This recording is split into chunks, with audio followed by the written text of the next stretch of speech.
ममता दीदी जय श्री राम के नारे से बहुत चिढ़ती है।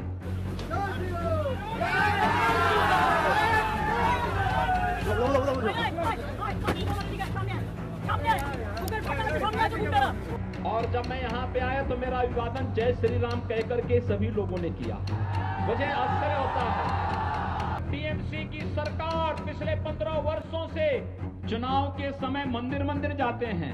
कांग्रेस के नेता राहुल जी भी चुनाव के समय मंदिर मंदिर जाते हैं और एक जगह तो मंदिर में ऐसे बैठ गए कि उनको पुजारी को टोकना पड़ा। वो ऐसे बैठ रहे थे जैसे कोई नमाज पढ़ने के लिए बैठता है। ममता दीदी भी अब मंदिर में जाकर के चंडी पाठ कर रही है। ये परिवर्तन है ना, ये है नया भारत। हर व्यक्ति को भगवान की शरण में जाना ही पड़ेगा।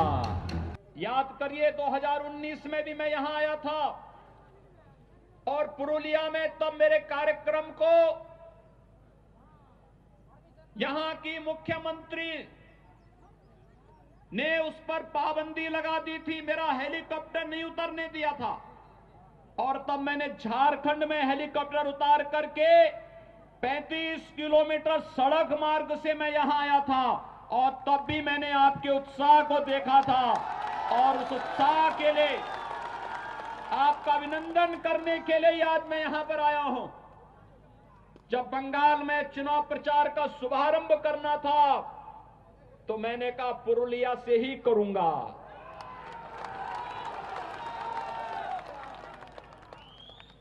पुरुलिया से ही इसकी शुरुआत करूंगा। लेकिन मैं आज भी जब आया मैं देख रहा था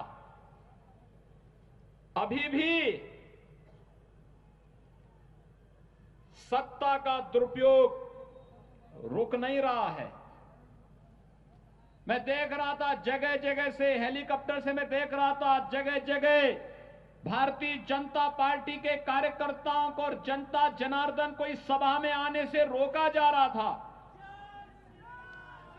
लेकिन जब मुझे कार्यकर्ताओं ने कहा कि यहां तो अभी सभा में भीड़ ही नहीं हो पाएगी, मैंने कहा चिंता मत करिए, मेरे पहुंचते ही भारतीय जनता पार्टी का बहादुर कार्यकर्ता सारे बंधनों को तोड़ करके सभा स्थल पर पहुंचेगा और आज एक बार फिर से आपने साबित कर दिया है हर प्रकार के अन्याय और अत्याचार के खिलाफ आप लोग लड़ते हुए अपनी मंजिल को प्राप्त करेंगे, इसमें कोई संदेह नहीं होना चाहिए। और आज ये सभा उस रूप में यहां पर प्रारंभ हो रही है। भाइयों बहनों, मुझे आश्चर्य होता है, ममता दीदी जय श्री राम के नारे से बहुत चिढ़ती है। और जब मैं यहां पे आया तो मेरा अभिवादन जय श्री राम कहकर के सभी लोगों ने किया।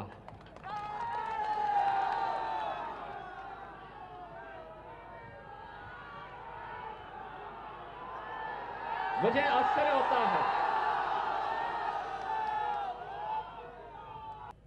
ममता दीदी भी अब मंदिर में जाकर के चंडी पाठ कर रही है। ये परिवर्तन है ना, ये है नया भारत। हर व्यक्ति को भगवान की शरण में जाना ही पड़ेगा।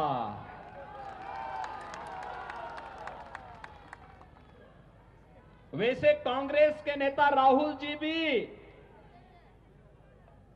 चुनाव के समय मंदिर मंदिर जाते हैं और एक जगह तो मंदिर में ऐसे बैठ गए कि उनको पुजारी को टोकना पड़ा। कह रहे ये मंदिर है, आसन ठीक ढंग से बैठिए। वो ऐसे बैठ रहे थे जैसे कोई नमाज पढ़ने के लिए बैठता है। तो पुजारी को समझाना पड़ा, कहा भाई ये मंदिर है, पवित्र स्थान है और यहां की पवित्रता और यहां की मर्यादा का ख्याल रखो। लेकिन कम से कम सबका साथ सबके विकास के मोदी जी के मंत्र ने